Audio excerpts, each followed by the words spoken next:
Bismillahirrahmanirrahim. Biasirullah Bitamim bil khairi ajma'in. Bismillahirrahmanirrahim. Subhanallah. La ilaha illallah Allahu akbar. Ala kulli halin bid'ah yaftam. Wa lil abidin wa la الفاتح الأرواح لله وشر الصالح وشر الحاضرين صدق خصوصا للشيخ الأوصاد ورسول الله من بشر مثل الشيخ محمد نواوي بن عمر الجوي ثم إلى الشيخ شهاب الدين أحمد بن حجر السلقاني بأن الله يغفر لهم ويرحمهم وينفعنا بأسرارهم وعلوم في الدين والآخرة ونفعهم في الدين والدين والآخرة واسم جناب رحمة والدين والفاز بجنات المسلمين والسلام والدين والسنة وإن الله يغفر له الحمد والصلاة وإلى حضرة النبي الفاتحة.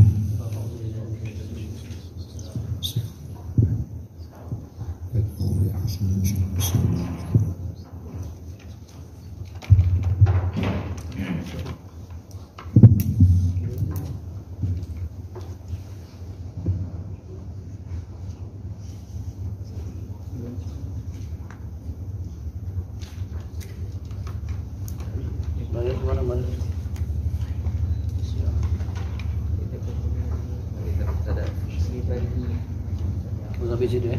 Habis. Wa idza afrata minhu dhanban sudah.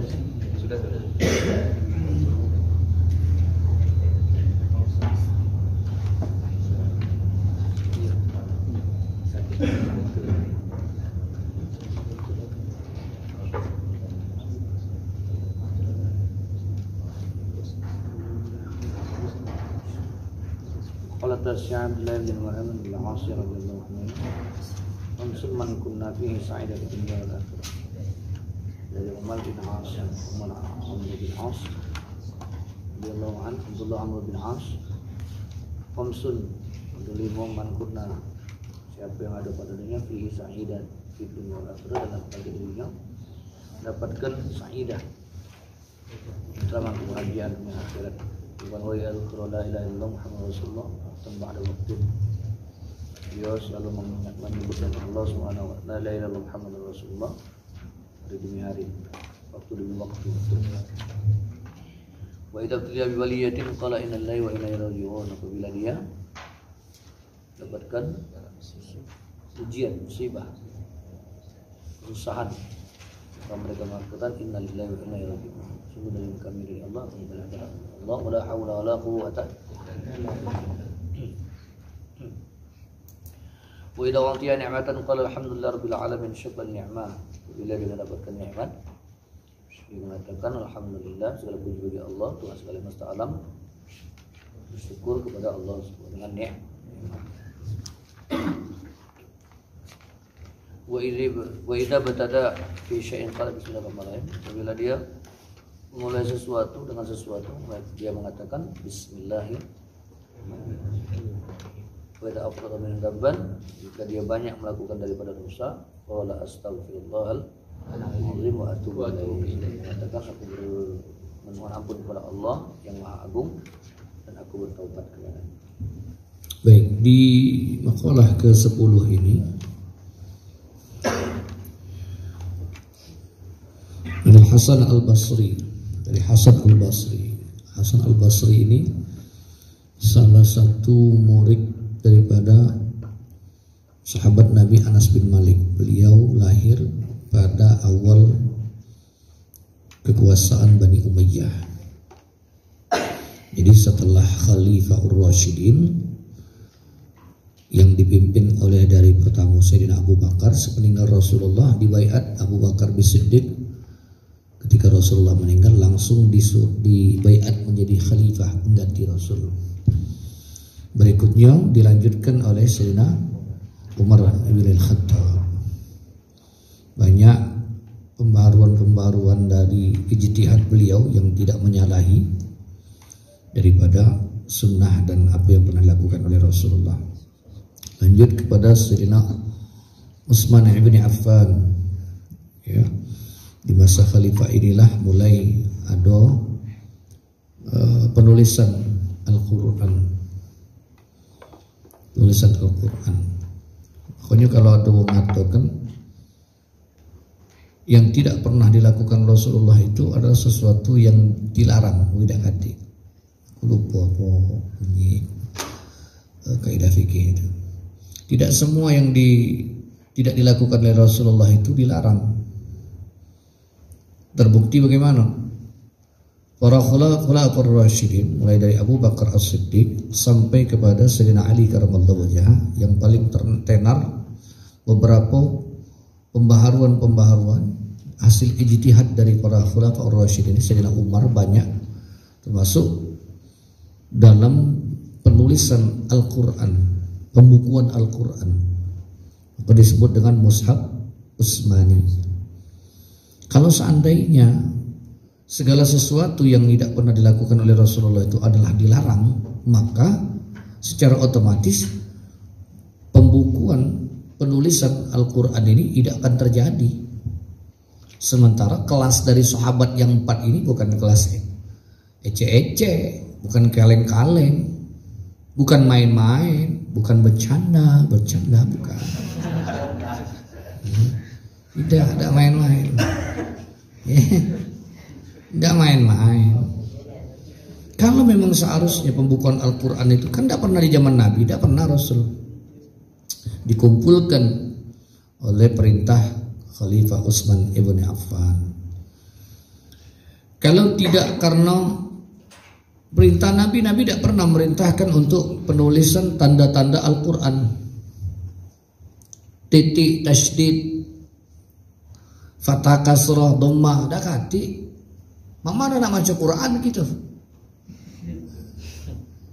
Yang ada tuh lagi bata-bata gitu ngaji. Ya huwa ayuhalaji ji. Nah, sudah. Berji lagi seliweran mata, apalagi dah kati titik. Taruh kalau dah kati baris. Kalau dah kati baris masih baca kita baca. Kalau dah kati titik, huruf apa ini? Nah itu di zaman sahabat Khulafaur Rasyidin salah satunya diperintahkan untuk dibuat titik tanda baca. Iya kan? Tentulah dilarang. Kalau dilarang di zaman Nabi, tidak ada pernah di zaman Nabi untuk melakukan sesuatu itu yang tidak pernah dilakukan oleh Nabi, maka itu dilarang. Di Masjidil Haram, Masjid Nabawi itu azannya pakai pengeras suara. Tidak pernah di zaman Nabi. Kan tidak pernah aja Nabi, tapi dilakukan. Ya. Nah, jadi ini banyak alasan-alasan wong yang menjadi apa istilahnya itu untuk propaganda, termasuk dalam hubungan ini di bulan Maulid ini, di bulan kelahiran Rasulullah SAW. Bahkan ada yang berani mengharamkan karena alasannya di zaman Nabi tidak pernah ada kegiatan ini. Di zaman Khulafaur Rasyidin tidak pernah ada kegiatan seperti ini. Ini di zaman sahabat tidak pernah. Nah, ini jadi alasan mereka untuk mempropaganda pelaksanaan kegiatan terutama di bulan Maulid, terutama di Palembang, mulai dari Arba'in sampai Ishrin. Di mana malam ini? Lanjutkan. Yang penyemanya Ustaz, Amin Arba'in. Ayo. Alhamdulillah. Tapi bagus. Jadi sekencang-kencang dosa kita, kalau waktu ada Maulid, kencang-kencang juga kita melok Maulid. Iya, insya Allah. Tapi niatnya untuk hadir di majelis Rasulullah, jangan niat yang lain. Tapi kalau ada, alhamdulillah. boleh. Nah, diisi dulu Nama beliau Abu Sa'id Al-Hasan bin Abi Hasan Yasra Al-Basri. Lahir beliau ini di Madinah, meninggalnya di Basrah. Basrah itu di Irak, ya. Kemudian beliau ini terkenal ulama ahli hadis dan ahli qiraat. Jadi ahli termasuk fuqaha beliau ini. Jadi fatwa-fatwa beliau diambil pada masa itu, dan pekerjaan beliau ini sebagai qadhi, Qadhi ini adalah pemberi fatwa dan penetapan hukum, dan termasuk qari, beliau ini qari.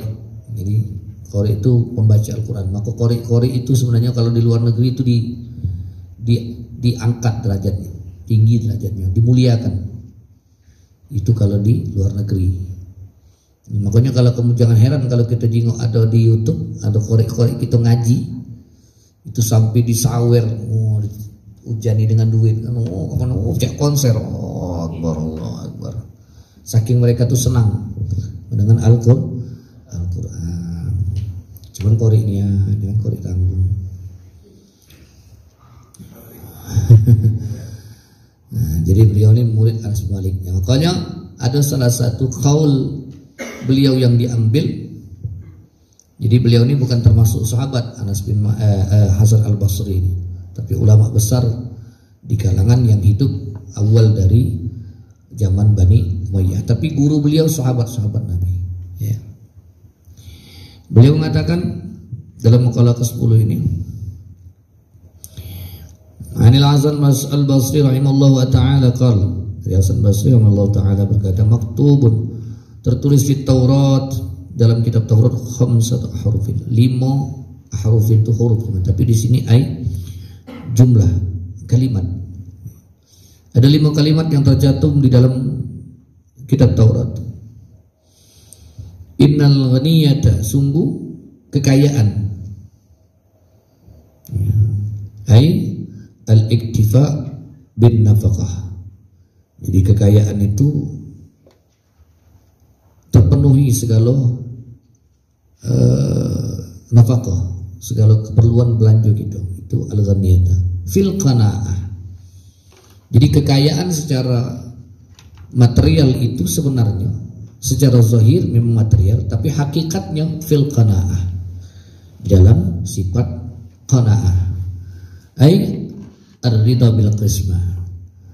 Qanaah itu adalah ridha dengan pembagian dari Allah Subhanahu wa taala. Wasakunul qalb. Apa yang lagi katakan qanaah itu? Tenang hati inda adabil ma'lufati. Di sisi apa yang mendapatkan diberikan oleh Allah Subhanahu wa taala pada dirinya. Jadi yang dinamakan qanaah itu ridha bil qismati, nerimo dengan apa yang Allah beri dengan kita. Hati tenang. Nah, jadi ridha hati tenang. Kalau bahasa kita merasa cukup, jadi-jadilah. Asal sudah usaha. Maka kekayaan yang sebenarnya, kata beliau, yang terucap, yang diambil dari kitab Taurat itu, bahwa kekayaan yang sebenarnya itu ada dalam sifat qanaah. Semakin qanaah seseorang itu, semakin dia mendapatkan hakikat kekayaan. Semakin orang jauh dari sifat qanaah, akan lebih dekat daripada sifat keserakahan dan ketomakan. Maka perlunya kita tanamkan, kita pupuk dalam sifat qanaah ini. Nerimonya, ya Allah, alhamdulillah, alhamdulillah. Ya. Tidak menggerutu, tidak menyesali barang yang sudah terjadi, yang didapati. Itu qanaah. Tapi jikalau kita tidak datang sifat qanaah, maka tumbuh sifat serakah, tamak, kurang terus. Tidak habis-habis, tidak sudah-sudah. Padahal banyak, masih kurang. Ini bahaya. Makanya kita lihat banyak orang-orang kaya yang mengatakan dirinya kaya, padahal sudah cukup, rumahnya besar, mobilnya banyak, bagus-bagus pula. Siko anak, siko mobil. Anak 8 mobil. Dia punya perusahaan besar banyak, tapi tidak sudah bangun terus perusahaan, bangun. Ya. Tidak sudah lagi, tapi tidak pernah cukup. Dapatlah kesempatan kaki diberi kekuasaan digunakan sebanyak-banyaknya untuk memperkaya diri. Kekuasaannya digunakan untuk mendapatkan keuntungan sebesar-besarnya, di luar kewajiban dia untuk memberikan hak-hak bagi orang yang dia pimpin dalam kekuasaan. Makanya jangan heran, ngapa ya Ustaz? Padahal bapak itu berduit, tapi masih korupsi. Berduit, begitu.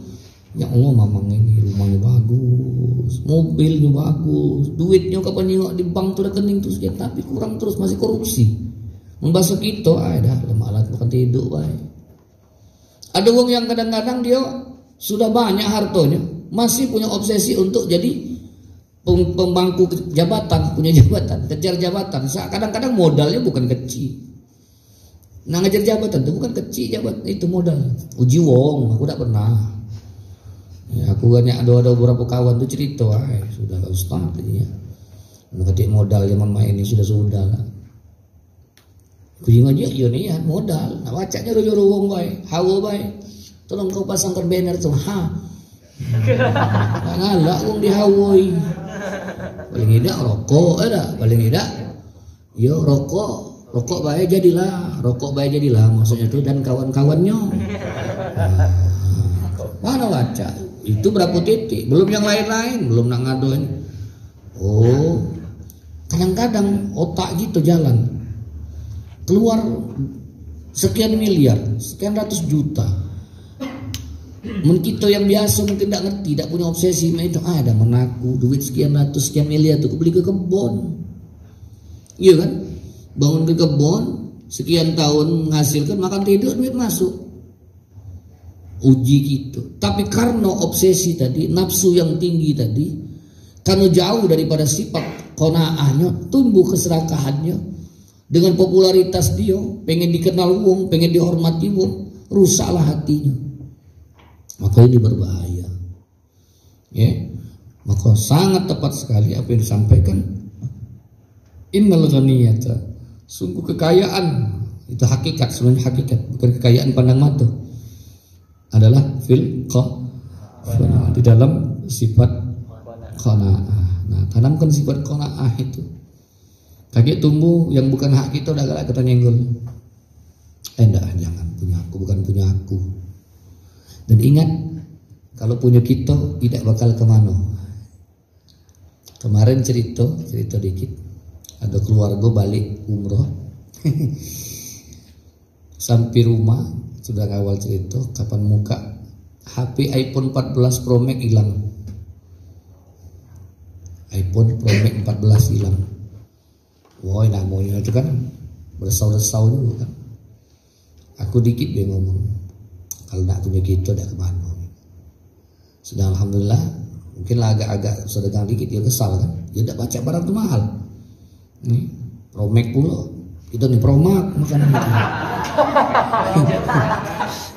Itu baik nyari-nyari di gelok-gelok yang lama tuh udah beli dah. Iya kan? Sakit mah mana lah, mau bengu udah gelok-gelok lah, tadi nak Pro Max, dah nak beli.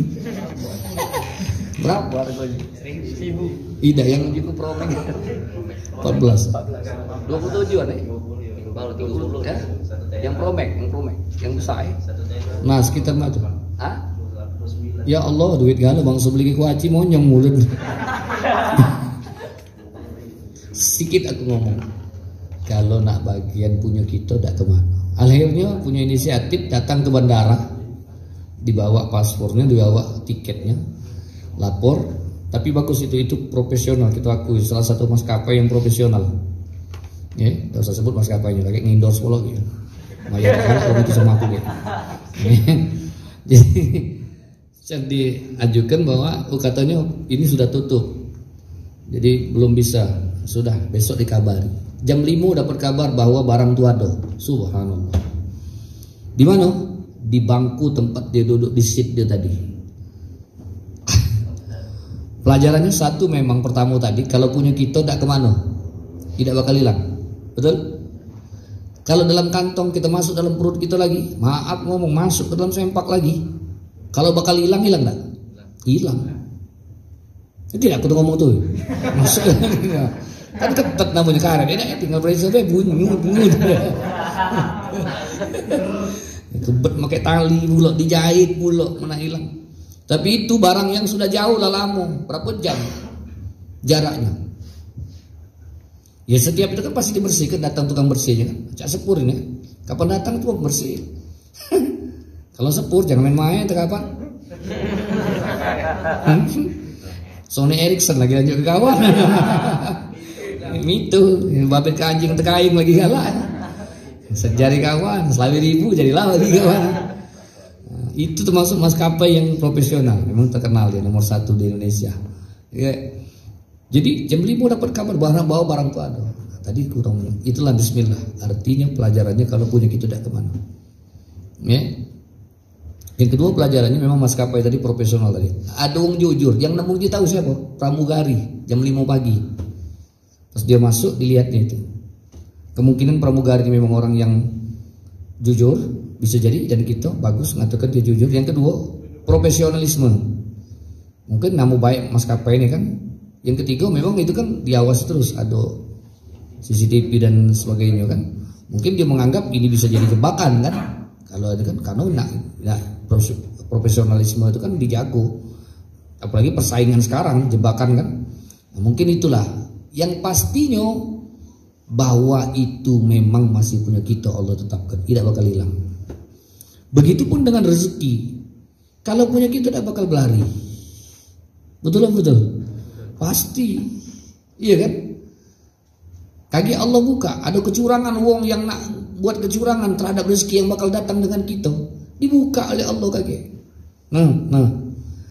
Dalam pikiran kita tidak mungkin terbayang, tidak terpikir, tapi dibuka oleh Allah. Perang dibuka, banyak jalan. Entah kaki wong nelpon, entah wong kaki konfirmasi.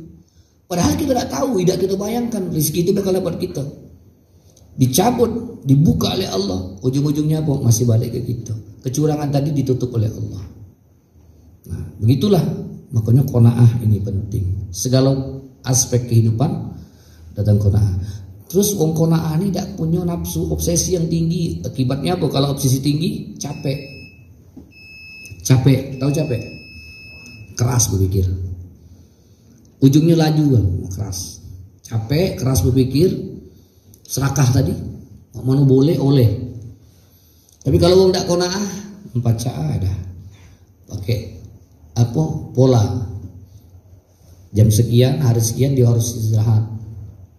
Waktu sekian dia harus berhenti ngejar dunia. Sehat badannya, secara jasmani dia sehat, rohaninya dia sehat.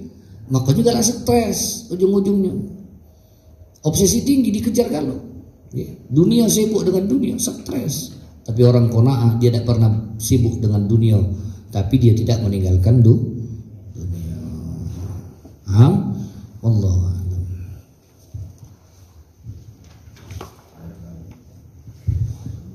Bismillahirrahmanirrahim. Alhamdulillahirabbil alamin. Allahumma shalli wa sallim ala karim azim wa ala sayyidina wa ala alihi wa ashabihi ajma'in.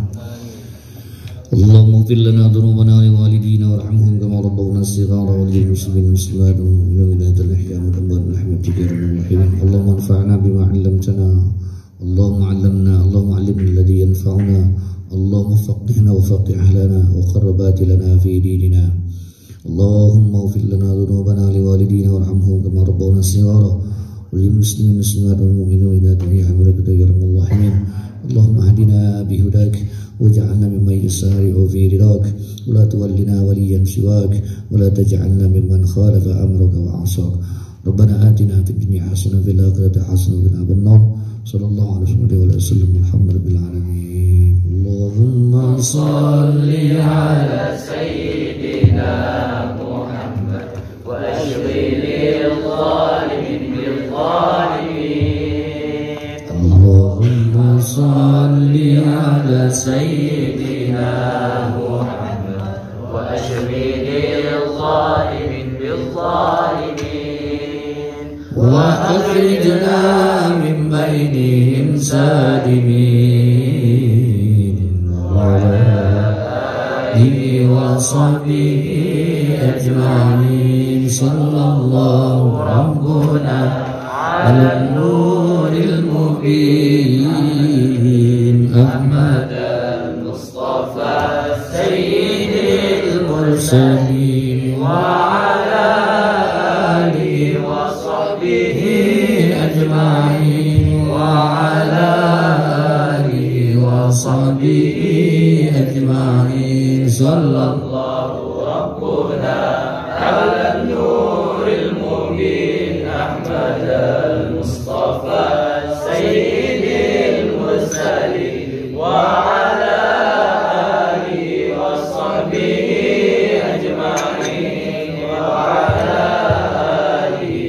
وصحبه أجمعين.